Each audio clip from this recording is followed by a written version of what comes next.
কথিকা 2 চ্যানেলের পক্ষ থেকে আপনাদের সবাইকে স্বাগত জানাচ্ছি। চলছে ভিক্টর হুগোর লেখা বিখ্যাত উপন্যাস দ্য ম্যান হু লাভস। আজ পাঠ করছি তৃতীয় পর্ব। 4। অ্যালারিক, আমি তোমার কাছে বিচার চাইতে এসেছি। উরসাস এইভাবে কথা শুরু করতেই রাসেল চঞ্চল হয়ে উঠলেন।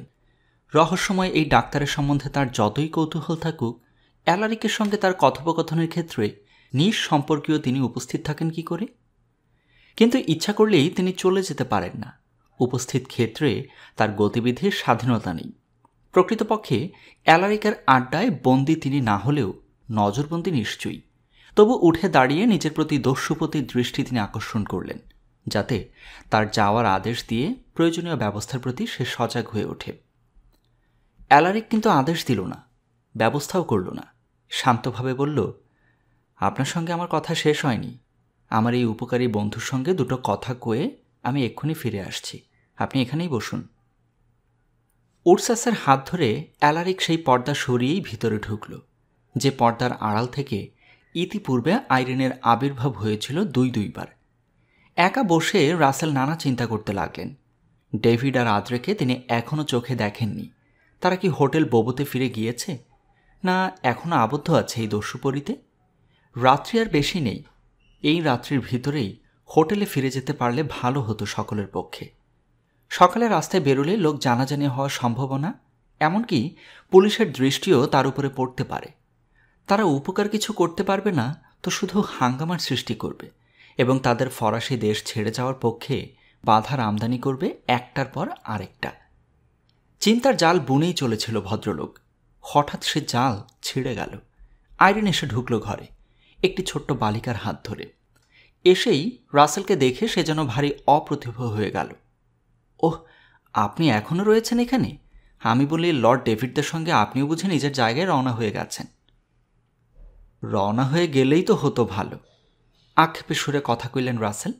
যা হোক, ডেভিড অন্তত রওনা হয়ে গিয়েছে, আপনার কথা থেকে এটা বুঝতে পারছি। হ্যাঁ, তারা রওনা হয়ে গিয়েছেন দুজনেই। সঙ্গে হুঁশিয়ার লোক গিয়েছে। তারা যে নিরাপদে হোটেলে পৌঁছাবেন এটা ধরে নিতে পারেন অনায়াসে। কি সুন্দর মেয়েটি, দেখেছেন? রাসেল তাকিয়ে দেখলেন। সত্যি মেয়েটি অসাধারণ রূপসী। এমন রূপসী মেয়ে রূপসীদের রাজধানী প্যারিস শহরেও বেশি দেখা যায় না। বয়স 2 বছর হবে। কিছু আগে শিশু এবং বাচ্চা বলে একেই কি অভিহিত করেছিল আইরিন?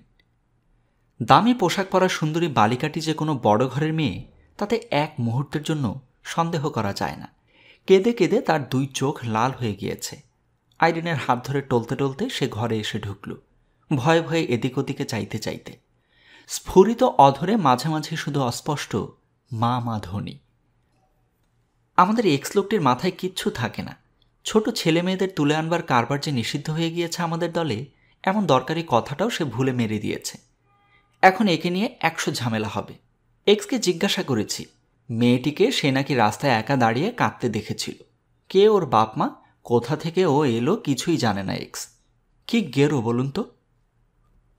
রাসেলের একটু রসিকতা করার ইচ্ছে হলো। বললেন, তাহাই আর গেরো কি, এমন পরীর মতো মেয়ে আপনার কাছেই মানুষ হোক না। আইরিন আটকে উঠল। বলেন কি? আমরা ডাকাত মানুষ, কখন কোথায় থাকি ঠিক নেই। মেয়ে পোশাকে আমাদের কাজ। আগের দিন হলে তো পত্রপাঠ বিক্রি হয়ে যেত। এখন আর কি হবে? রাস্তার মেয়ে আবার রাস্তায় ছেড়ে দিয়ে আসতে হবে। বিক্রি করার রীতি বন্ধ হয়েছে বুঝি? প্রশ্নটা করেই রাসেল বুঝতে পারলেন খুব অন্যায় করে ফেলেছেন তিনি।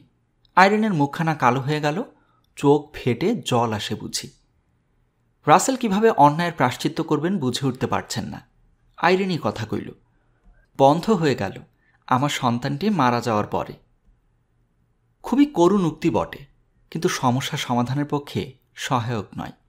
আইরিনের সন্তান মারা যাওয়াতে দস্যু দলের লাভজনক একটা পুরাতন রীতি হঠাৎ বন্ধ হয়ে যাবে কেন? আইরিন তো দস্যুপতির সেক্রেটারি মাত্র। তবে কি? হ্যাঁ, সন্দেহ হলো রাসেলের। আইরিন শুধু সেক্রেটারি নয়, দস্যুপতির পত্নীও সম্ভবত। আইরিনের সন্তান অ্যালারিকেরও সন্তান। এইভাবে জিনিসটাকে নিতে পারলে তবেই একটা যুক্তিসঙ্গত অর্থ এর পাওয়া যায়। কিন্তু এমনই ঘোরালো ব্যাপার, এ নিয়ে প্রশ্ন করা তো চলেই না। সোজাসুজি আলাপ আলোচনা বা সমবেদনা জ্ঞাপনের বিদ্যেও রাসেলের মতো চিরকুমার ব্যক্তির থাকার কথা নয়। তিনি শুধু বিড়বিড় করে বললেন, তাই নাকি? বড়ই দুঃখের কথা, বড়ই দুঃখের। এরপর আইরিন শুধু ওই শিশুটিকে নিয়েই ব্যস্ত হয়ে পড়ল। এতক্ষণ শুধু তার হাতখানি ধরা ছিল আইরিনের হাতে, এইবার সেই স্থান পেল আইরিনের কোলে। সেই সুখ স্পর্শে কি মাদকতা ছিল! বাচ্চাটা ক্ষীণ স্বরে আরও দু একবার মা মা বলে ডেকে ঝটিতে ঘুমিয়ে পড়ল সেই কোলেরই উপরে।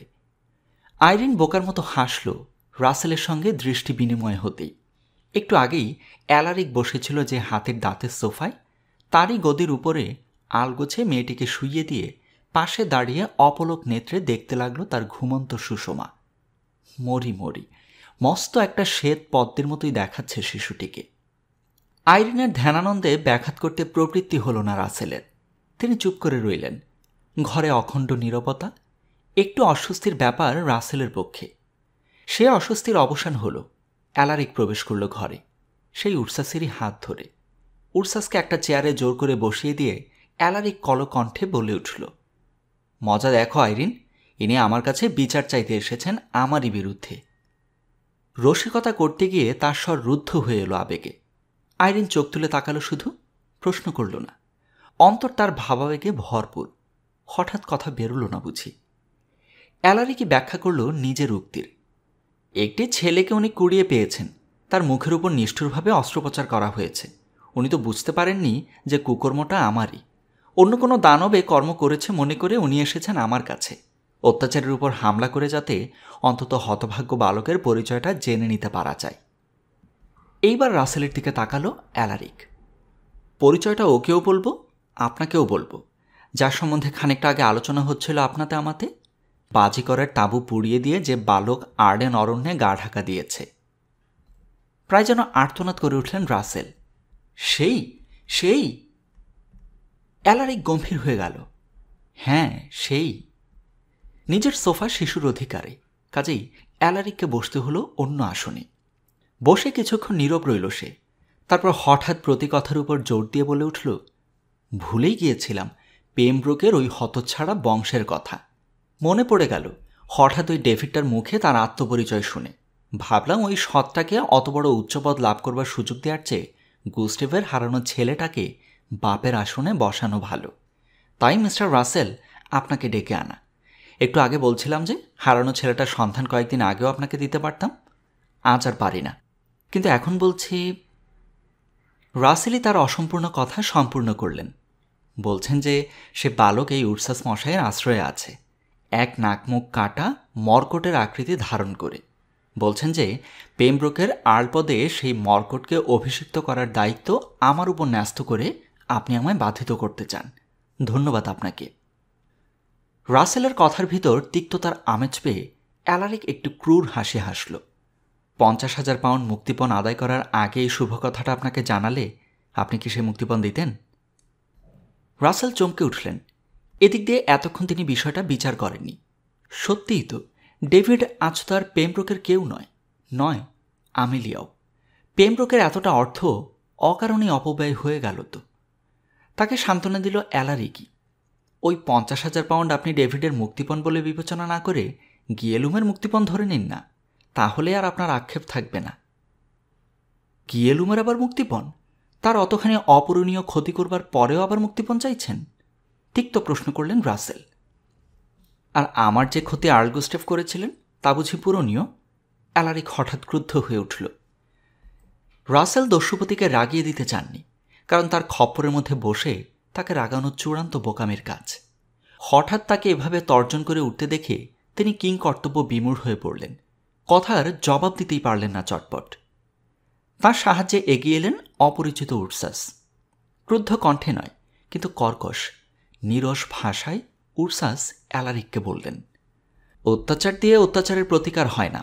বিশেষ করে অসহায় শিশুর উপর অত্যাচার করার তো কোনো সমর্থনই পাবে না কারো কাছ থেকে। তাছাড়া তোমার উপর যে নির্যাতন হয়েছিল তা যতই সাংঘাতিক হোক অপূরণীয় ছিল না। জামা খুলে দেখো, গোটা কতক অস্পষ্ট দাগ ছাড়া তোমার দেহে সেই নির্যাতনের আর কোনো চিহ্ন নেই।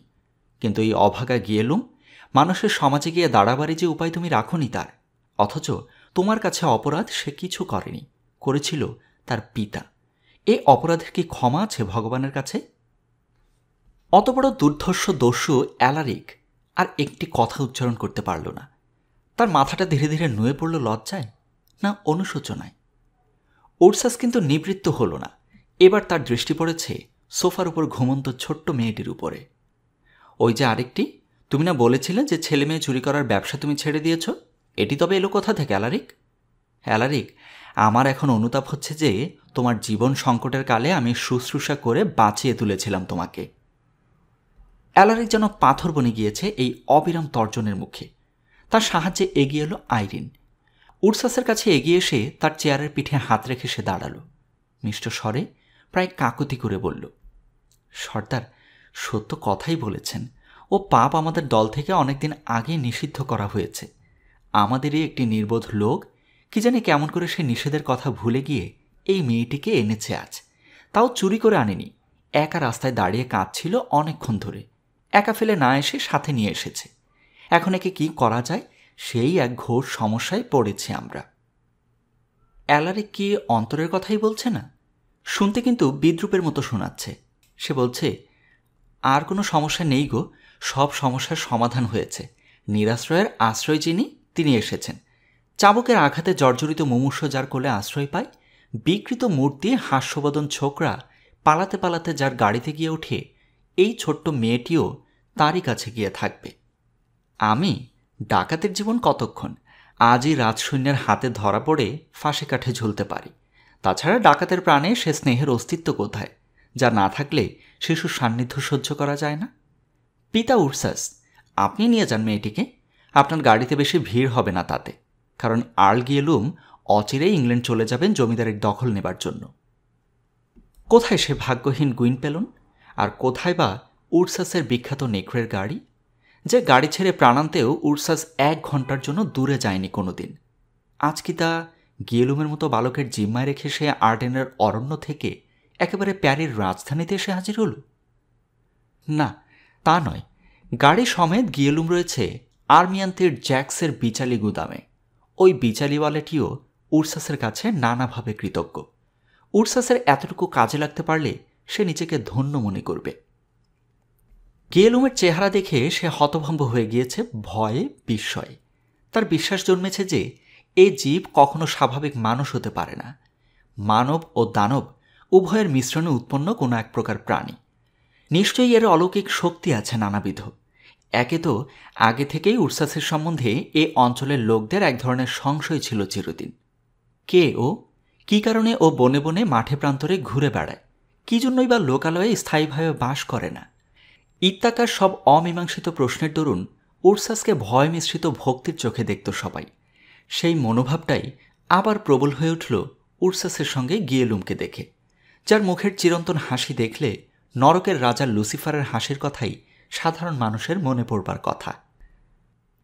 জ্যাক্সের বিচালের গুদামটা বড়, তার ভিতরেই একাংশে স্থান পেয়েছে গাড়ি। গিয়েলুম তো গাড়ির ভিতরেই শয়ন করে।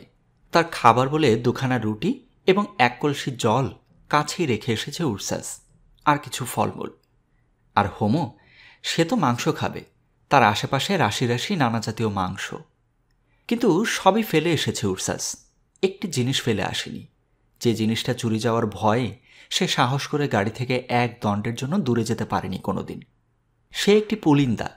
তার মধ্যে আছে কতগুলি কাগজ আর কাপড়। কাপড়গুলি আবার শিশুর পরিধেয়। এই পুলিন্দাটি গাড়ি থেকে বার করে সে নিজের বুকের ভিতর পুরে দিয়েছিল আর্মেন্তিয়া থেকে যাত্রা করার সময়। অ্যালারিকের কাছ থেকে বিদায় নেবার সময় যখন হলো, তখন এই পুলিন্দাটি আস্তে আস্তে বার করল উরসাস। মনে পড়ে এই কাগজ আর কাপড়গুলির কথা? এগুলি আমার কাছে গচ্ছিত রেখেছিলে তুমি সেই দীর্ঘদিন আগে। প্রথমে একটা চমক খেল অ্যালারিক পুলিন্দা দেখে, তারপরে হাসল একটু। মনে পড়ে বই কি, আমি কবে কোথায় যাই, আমার কাছে ও জিনিস থাকা নিরাপদ নয় বলে আপনাকে রাখতে দিয়েছিলাম। গিয়েলুম যে আর্ল গুস্টেভেরই পুত্র, তারই প্রমাণগুলি। আমি অবশ্য তখন গিয়েলুমের উপকারের জন্য ওদের ব্যবহার করব তা ভাবিনি। ভবিষ্যতে মুক্তিপণ আদায়ের চেষ্টা করবার মতলবেই প্রমাণগুলি রক্ষা করেছিলাম। ইতিমধ্যে গুস্টেভো মারা গেলেন। আমিও মুক্তিপণের বিষয়ে হতাশ হয়ে প্রতিহিংসা নিলাম ছেলেটাকে বিকলাঙ্গ করে দিয়ে। অ্যালারিকের দীর্ঘশ্বাস তার আন্তরিক মনোবেদনারই পরিচয় দিল। উরসাস বলল, তাহলে এখনও কি এগুলি আমার কাছে থাকবে? না, ওগুলির দাম যার কাছে সবচেয়ে বেশি, যার কাছে থাকলে সবচেয়ে নিরাপদে থাকবে প্রমাণগুলো, সে ব্যক্তি ভাগ্যবশে নিজে থেকেই আমাদের কাছে আজ উপস্থিত। এই মিস্টার রাসেলের কথা বলছি আমি। পুলিন্দাটা ওর হাতে দিয়ে দিন। গিয়েলুমকে আর্লরূপে প্রতিষ্ঠিত করতে হলে ওগুলি একান্তই আবশ্যক। উরসাস হাত বাড়িয়ে পুলিন্দাটা রাসেলের হাতে দিল। রাসেল নিলেন বটে, কিন্তু সন্দিগ্ধভাবে উল্টে পাল্টে দেখতে লাগলেন জিনিসটা। তারপর চিবিয়ে চিবিয়ে বললেন, সমস্ত ব্যাপারটা এমন আকস্মিকভাবে ঘটছে এবং এমন নাড়া দিয়েছে আমার বুদ্ধি ও বিচার শক্তিকে যে আমি ঠিক বুঝতে পারছি না যে উপস্থিত ক্ষেত্রে আমার করণীয় কী হওয়া উচিত। সেটা যখন বুঝতে পারব, তখনও প্রকৃত করণীয়টি আমি সত্যি করে উঠতে পারব কি না তাও সন্দেহের বিষয়। তিনি আরও কিছু বলতে যাচ্ছিলেন, কিন্তু বাধা দিল অ্যালারিক। অবশ্যই অবশ্যই, সংসারী লোক মাত্রেই এমন অবস্থায় সন্দেহে পড়বে। ডেভিডটা অপদার্থ হতে পারে, কিন্তু তার চেহারা ভালো, সে নাচতে জানে, তরোয়াল ধরতে শিখেছে, এবং সবচেয়ে বড় কথা, আমেলিয়া তাকে বিবাহ করতে প্রস্তুত হয়েছে। তাকে আড়পদে পাকাপাকিভাবে বসিয়ে দিতে পারলে কেউ অভিযোগ করতে পারবে না যে একটা বেমানান ব্যাপার কিছু ছিল। কিন্তু গিয়েলুম, ওর কথা আলাদা। চেহারা তার একাধারে হাস্যকর এবং ভয়াবহ। এক কথায় মানুষ বলে তাকে ধারণা করা খুব সহজ নয়। লেখাপড়াও সে নিশ্চয়ই কিছু জানে না, ডেভিডের চাইতেও হয়তো আকাট মূর্খ। নাচ? হ্যাঁ, বাজিকরের কাছে ছিল যখন, তারের উপর নাচ বোধ হয় সে শিখেছে।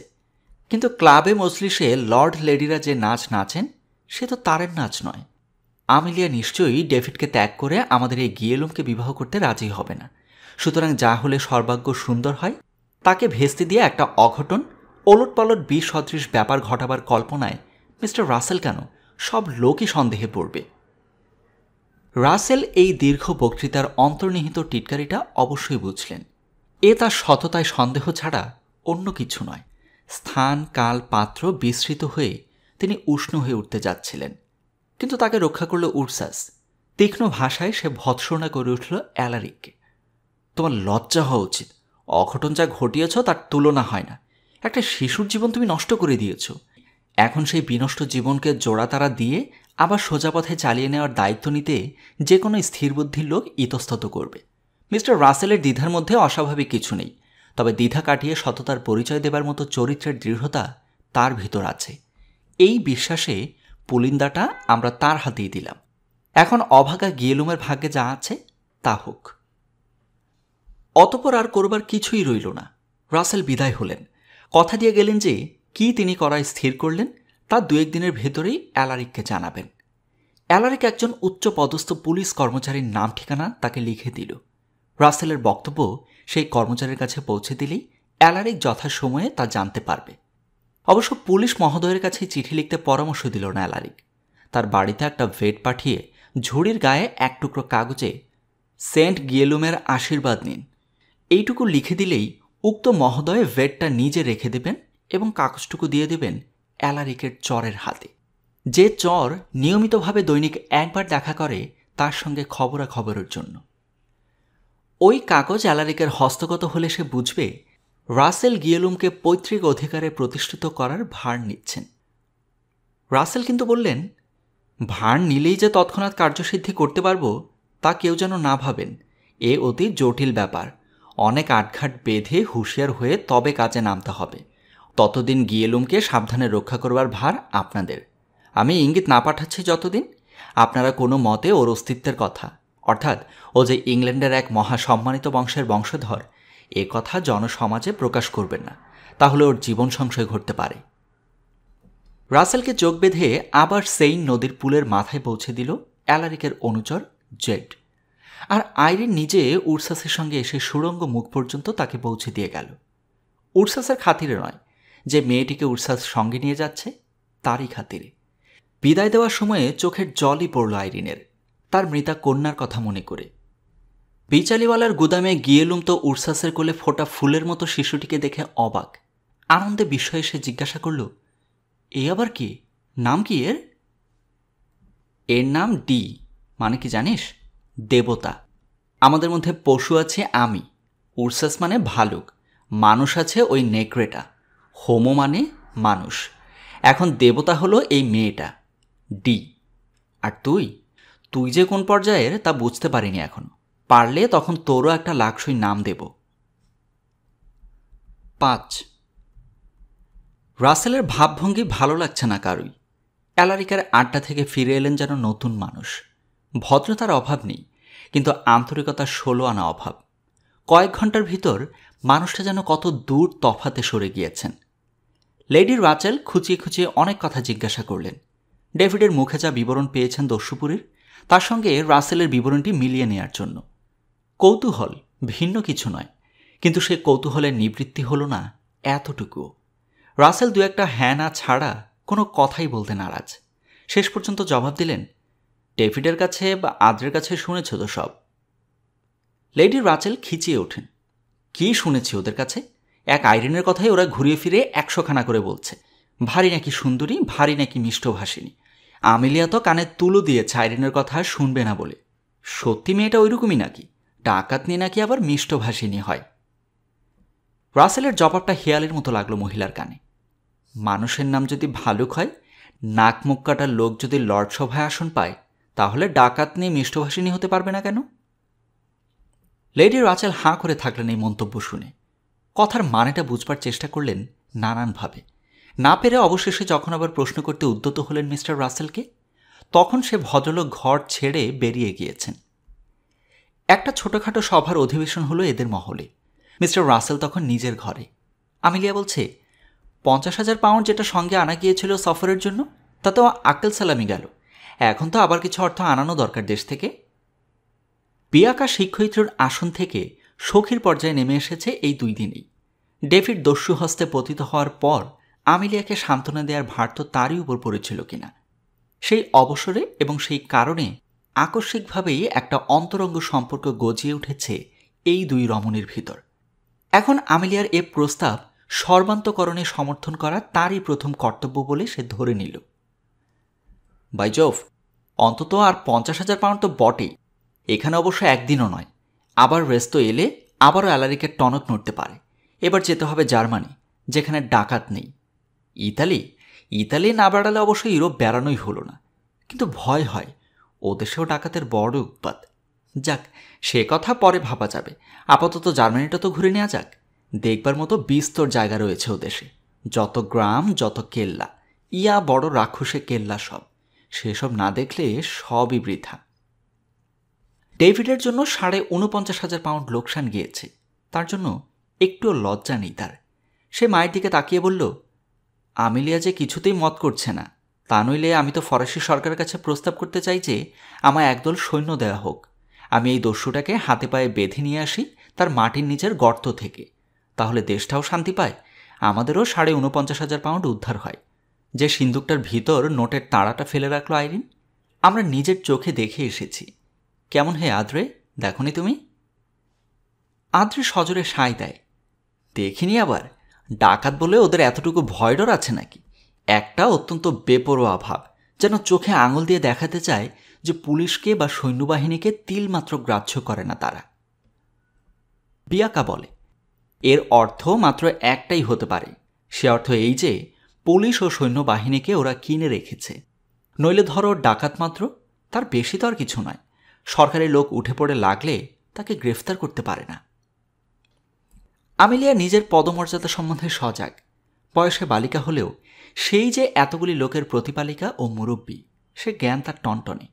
তাই তারই অমতের জন্য সৈন্য নিয়ে ডেভিডের দস্যুপুরীতে অভিযান আটকে আছে। স্বয়ং ডেভিডের মুখের এই স্বীকৃতিকে সে তার আন্তরিক আনুগত্যেরই সূচক বলে গ্রহণ করল এবং প্রচুর পরিমাণে খুশিও হল সেই স্বীকৃতিতে। আমিলিয়া তাই হাসি মুখে লেডি রাচেলকে সম্বোধন করে বলল, আপনার গোয়ার ছেলেকে সামলে সামলে আমি আর পারিনি। ডাকাত তাকাতের মোকাবেলা করা ফরাসি সরকারের দায়িত্বে আমরা কেন ঘরের খেয়ে বনের মোষ তাড়াতে গেলাম? 50,000 পাউন্ড আমাদের গুণে দিতে হয়েছে বটে, কিন্তু লন্ডনে ফিরে বৈদেশিক দপ্তরকে দিয়ে যদি আমরা সরকারি পর্যায়ে লেখাপড়া করাই এই বিষয়টা নিয়ে, অর্থটা ফেরত দিতে বাধ্য হবে ফরাসি গভর্নমেন্ট ক্ষতিপূরণ সমেত। সুতরাং ভাববার কিছু নেই। আপনি মিস্টার রাসেলকে বলে আসুন আরও কিছু অর্থ লন্ডন থেকে জার্মানির কোনো ব্যাংকে যাতে হস্তান্তর হয়ে আসে তার ব্যবস্থা করতে। হামবুর্গ হোক, বার্লিন হোক, ফ্রাঙ্কফুর্ট হোক। 50,000ই বলবো নাকি? লেডি রাচেলের মুখে সংকোচ একটু। মিস্টার রাসেলের বিরস বদন এখনও তার চোখের উপর ভাসছিল যেন। এ সময় তাকে ঘাটাতে যেতে ভালো লাগছিল না বিশেষ। সম্ভব হলে, ভারী কি গলায় হুকুম চালায় আমেলিয়া, সম্ভব হলে 50,000ই, কারণ ওই পরিমাণ অর্থই দরকার আমাদের সারা ইউরোপটা ঘুরে আসতে। তবে হাসি মুখে একবার সকলের উপর দিয়ে চোখ বুলিয়ে আনলো আমেলিয়া। সম্ভব না হলেও আশ্চর্য হবার কিছু নেই। ব্যাংকে নেই 50,000 পাউন্ড এমনটা হতে পারে না অবশ্য, কিন্তু থাকলেই যে ওড়াতে হবে এমন কোনো কথা নেই। 2 লক্ষ পাউন্ড সবসময় মজুত তহবিল না রাখলে আমাদের মতন জমিদারের চলে না। যতটা অর্থ বার করা নিরাপদ ততটাই মিস্টার রাসেলকে বার করতে বলুন। উনি মুরব্বী রয়েছেন মাথার উপরে, এইসব ব্যাপারে ওর উপর নির্ভর করাই ভালো। একটা উচ্ছ্বসিত প্রশংসার সরব গুঞ্জন সকলের মুখে।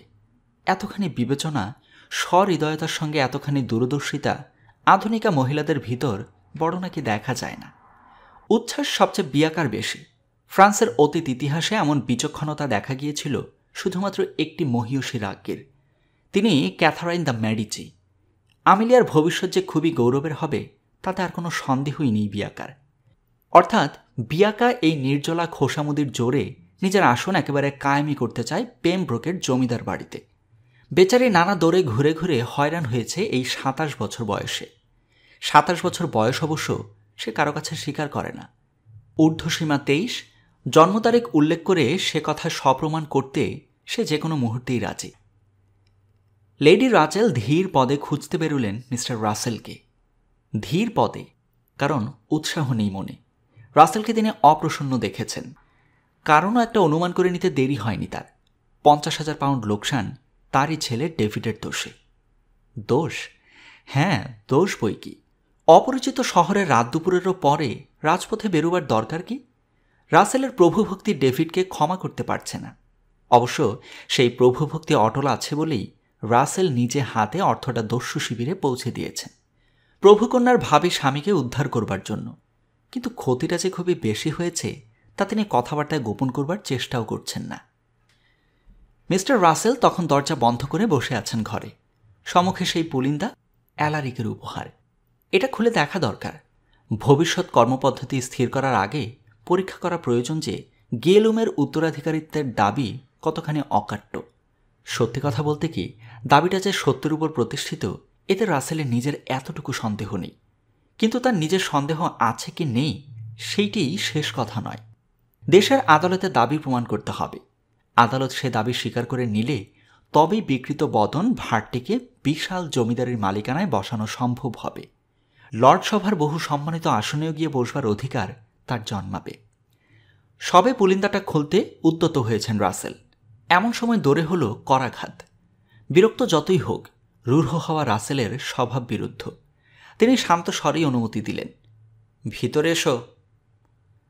ভিতরে এলেন লেডি রাচেল।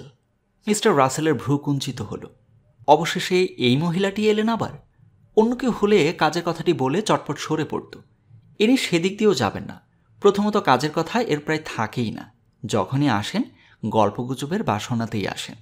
তার উপর যদি কখনো কাজের কথা থাকেই কিছু, সংক্ষেপে বক্তব্যটা প্রকাশ করবার বিদ্যে এর জানা নেই।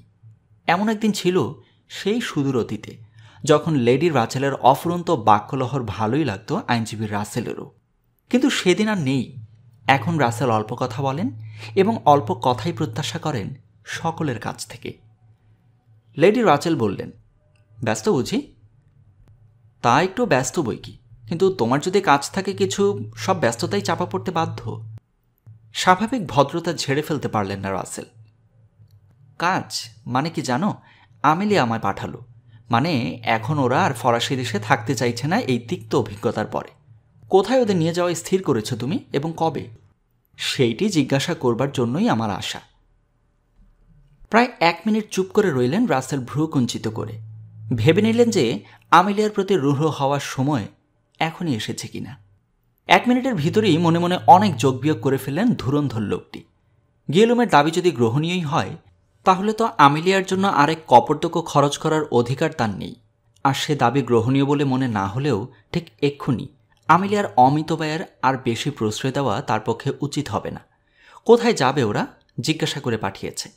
কোথায় মানে জার্মানিতে, না ইতালিতে, না স্পেনে? যেখানে যাওয়ার ব্যবস্থা হোক, প্রয়োজন হবে অর্থের, অগাধ অপরিমিত অর্থের। সে অর্থ কোথায়? পেমব্রোকের ভাণ্ডারে এত বেশি অর্থ এখনও জমা নেই যে তা থেকে আরও 20 বা 30,000 পাউন্ড বাজে কাজে খরচ করা যেতে পারে। করলে শেষ পর্যন্ত তারই উপরে তার জবাবদিহি এসে পড়বে। ব্যয় যদিও আমিলিয়ার জন্যই হচ্ছে, ব্যয়ের দায়িত্বটি 16 আনাই রাসেলের। এই যে 49,500 পাউন্ড অ্যালারিকের দাবি মেটাবার জন্য দিয়ে এলেন তিনি, এর জন্য হয়তো তার উপর কৈফিয়ত তলব করতে পারে আদালত। কার জন্য ব্যয় করলেন তিনি? আমিলিয়ার জন্য হলে কথা ছিল না, কিন্তু ব্যয় হয়েছে ডেভিডের জন্য। বলা তো যায় না, শেষ পর্যন্ত যদি ডেভিডের সঙ্গে আমিলিয়ার বিয়েই না হয়, এই মবলক অর্থটা রাসেলকে নিজের পকেট থেকেই দিতে হবে। বিয়ে না হওয়া কিছু বলা যায় না।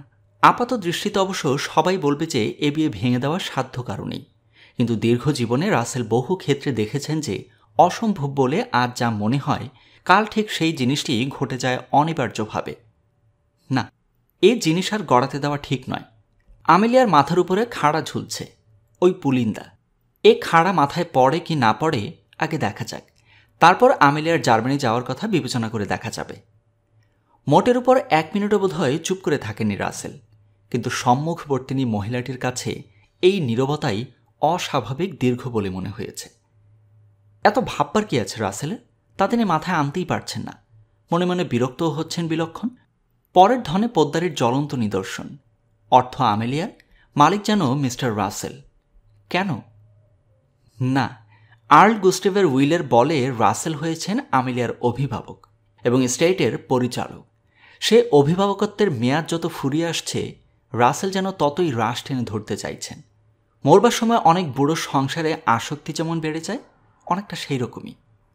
অবশেষে কথা কইলেন মিস্টার রাসেল, যথাসম্ভব নিজেকে সংযত করে, কণ্ঠস্বরকে যত মিষ্টি মোলায়েম করা যায় তাই করে তিনি বললেন, ভারী মুশকিল হয়েছে জানো রাসেল, এবারকার মতো আমাদের এই আনন্দ ভ্রমণটার বোধ হয় এখানে ইতি টানতে হলো। লেডি রাচেল বসেছিলেন আরাম কেদারায়, হাত পা ছড়িয়ে। বিদ্যুৎ পৃষ্ঠের মতো লাফিয়ে উঠে দাঁড়ালেন একেবারে। একটা আর্তনাদের মতো শোনা গেল তার কথা। কি বললেন? ইতি? সে কেমন করে হবে? সারা ইউরোপ পর্যটনের প্রোগ্রাম করে বেরিয়ে তারপর শুধু প্যারিস শহরটিতে এক চক্কর মেরেই বাড়ি ফিরে যাওয়া? অতি মিহি সুরে মিষ্টি রাসেল আবার বললেন, সেই একটি চক্কর দিতেই যে রেস্ত ফুরিয়ে গেল। খড়ের আগুনের মতো দপ করে জ্বলে উঠলেন লেডি রাচেল। মিস্টার রাসেলকে তিনি সাধারণত সম্বোধন করেন আপনি বলে, কিন্তু রাগ বা অনুরাগের আধিক্য হলে আপনিটা তার অজান্তেই কখন তুমিতে পর্যবসিত হয়, তা তিনি নিজেই টের পান না। আজ তার তাই হল। ভাঙা কাঁসার থালার মতো ক্ষণক্ষণ আওয়াজ তুলে তিনি জানতে চাইলেন, পেমব্রুকের এস্টেট কি এতই গরিব যে 50,000 পাউন্ডের উপরে তার খরচা করার উপায় নেই? খরচা তো একটা নয়, দেশ ভ্রমণের খাতে শেষ ফান্ডিংটা ব্যয় করে ফেলবেন, এইটাই কি মালিকের ইচ্ছা? তুমি তাকে জিজ্ঞাসা করে এসো গিয়ে। জিজ্ঞাসার উত্তরে আমিলিয়া যদি বলে যে শেষ ফান্ডিং পর্যন্তই সে খরচ করতে চায়, তাহলে তুমি তার কথাই মেনে নেবে? ভেবে দেখতে হবে। আগে তুমি কথাটা জেনেই এসো তো। লেডি রাচেল এরপর আর কি করবেন, দুমদুম পায়ের আওয়াজ তুলে ফিরে চললেন আমিলিয়ার দরবারে। সেখানে তখন 4 মাথা এক করে বসে আমিলিয়া ও ডেভিড, বিয়াকা ও আদ্রে একটা মানচিত্র পর্যবেক্ষণে ব্যস্ত। মানচিত্রটা জার্মানির। পর্যটকদের অবশ্য দ্রষ্টব্য স্থানগুলি তাতে ভালো করে দাগ দিয়ে দেখানো হয়েছে এবং সেখানে যাওয়ার স্থলপথ, জলপথ সবই বিশদভাবে চিত্রিত হয়েছে। সেই 4 মাথাকে বিলকুল গুলিয়ে দিয়ে একটা ফাটন্ত বোমার মতো লেডি রাচেল গিয়ে পড়লেন ঘরের ভিতর। রাগের বশে কথা তার জড়িয়ে যাচ্ছে, খেই হারিয়ে যাচ্ছে পদে পদে। মোটের উপর তার কথা থেকে সারমর্মটি উদ্ধার করতে আমিলিয়াদের বেশ বেগ পেতে হল। তৃতীয় পর্বের সমাপ্তি এখানেই।